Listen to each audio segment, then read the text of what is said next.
चाय के साथ आता है अखबार, शाम की चाय के बाद हो जाता है वह रद्दी।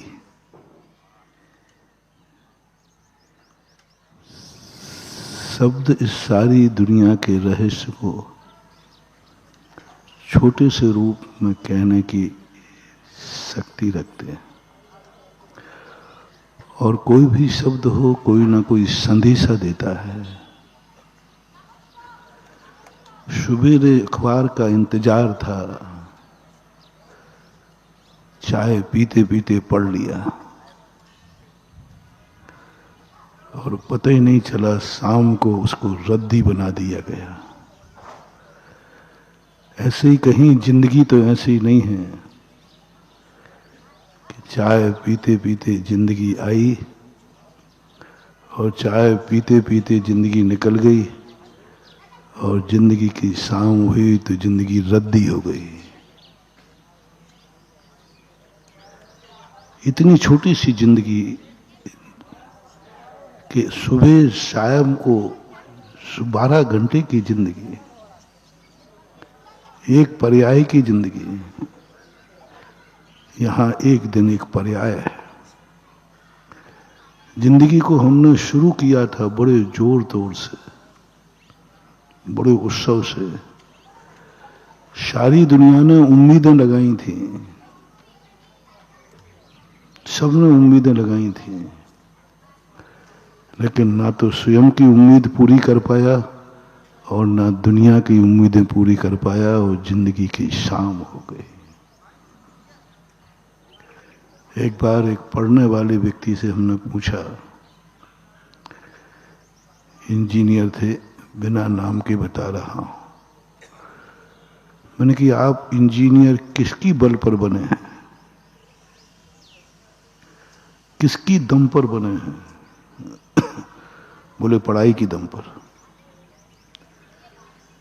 क्या पढ़ा है तुमने? तुमने सारी किताबें गिना दी।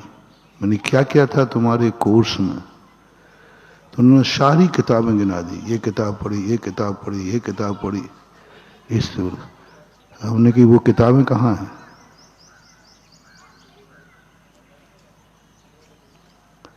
वो किताबें कहाँ हैं? बोले ये प्रश्न तो आज तक किसी ने उठाया नहीं और मैंने भी कभी सोचा नहीं। वो किताबें कहाँ हैं? यानी जिन्होंने तुम्हें इतना महान बनाया,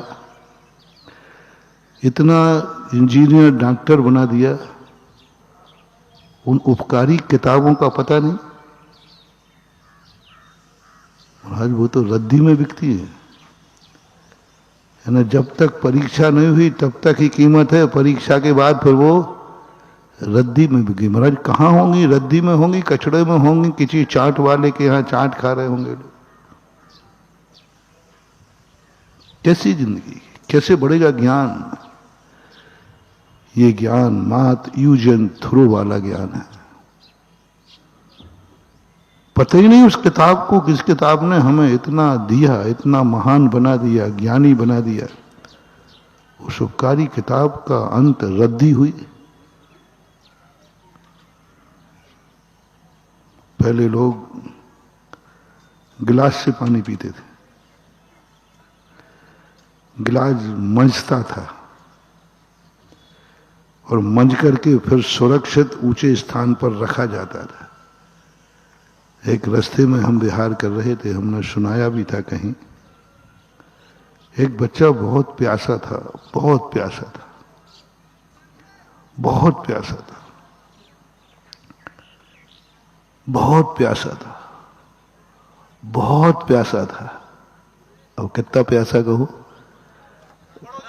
जितना बड़ौदिया वाले प्यासे। अभी सुनना, अभी तालियां बजा रहे हो, अभी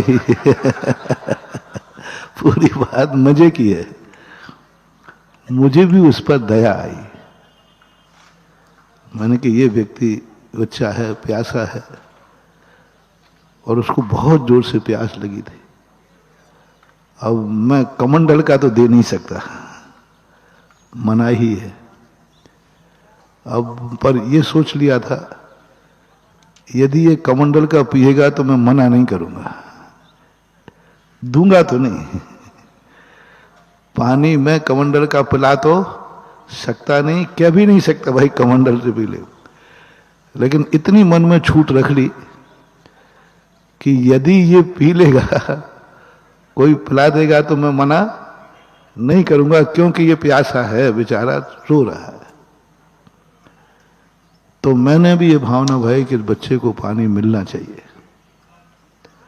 थोड़ी देर बाद कोई व्यक्ति पाउच बोतलें होती ना, वो लेके आ गया और बच्चा दौड़ के गया।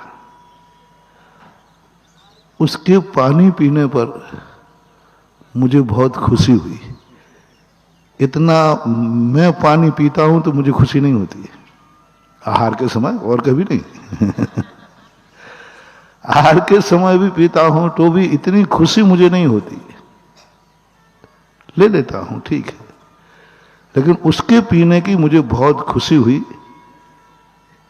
क्योंकि साधुओं का स्वभाव होता है वे अपने प्रति तो कठोर होते हैं और दूसरों के प्रति निर्मल होते हैं, मुलायम होते हैं। तो भाव आया कि अच्छा है, बेचारा छोटा बच्चा था, इसको पानी मिल गया। मुझे भी अच्छा लगा, अनुमोदना तो होगी, हो गई, कोई बात नहीं, चिंता नहीं करना। ऐसी अनुमोदनाएं नहीं करेंगे तो हम तुम्हें आशीर्वाद ही कैसे दे पाएंगे। अनुमोदना तो ना जाने तुम कितनी चीजों का आशीर्वाद लेते हो, धर्म का ही नहीं, मंदिर का ही नहीं, कर्म का भी आशीर्वाद लेते हो कि नहीं? बोलो, लेते?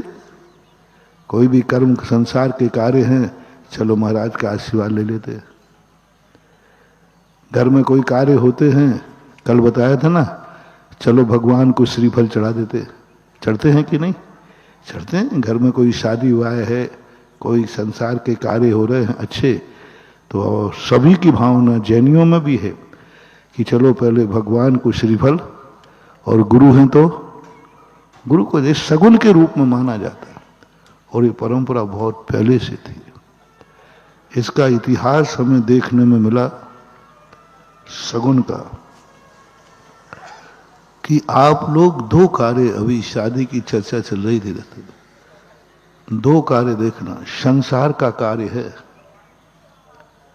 लेकिन आप लोगों को यहां शादी करने के पहले आपके यहां मंदिर जाने की परंपरा है कि नहीं? क्यों जाते हो? भगवान तो भीतरागी है, तुम तो राग करने जा रहे हो।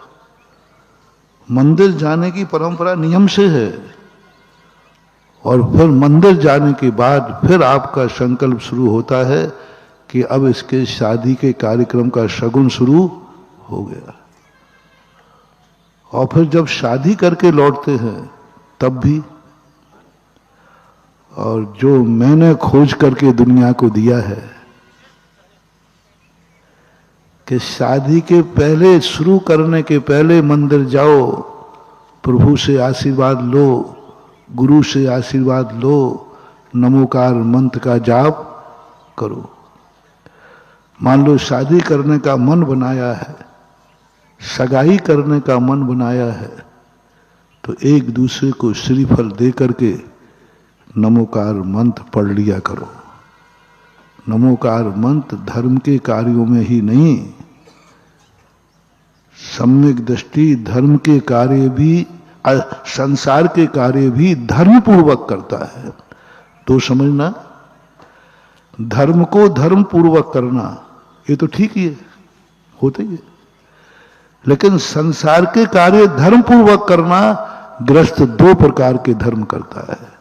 हम लोग जो करते हैं धर्म पूर्वक धर्म करते हैं, क्योंकि हमारा संसार का कोई कार्य है ही नहीं। लेकिन आप लोग सम्यक दृष्टि हो, अविरत हो, ग्रस्त हो, आपका अकेला धर्म से ही काम नहीं चलेगा, आपकी जिंदगी में कर्म भी है। जय हिंद दोस्तों, अगर आपको मेरी वीडियो अच्छी लगती है तो प्लीज़ मेरे चैनल को लाइक, शेयर, सब्सक्राइब करिए और इसी तरह से अपना प्यार देते रहिए। धन्यवाद।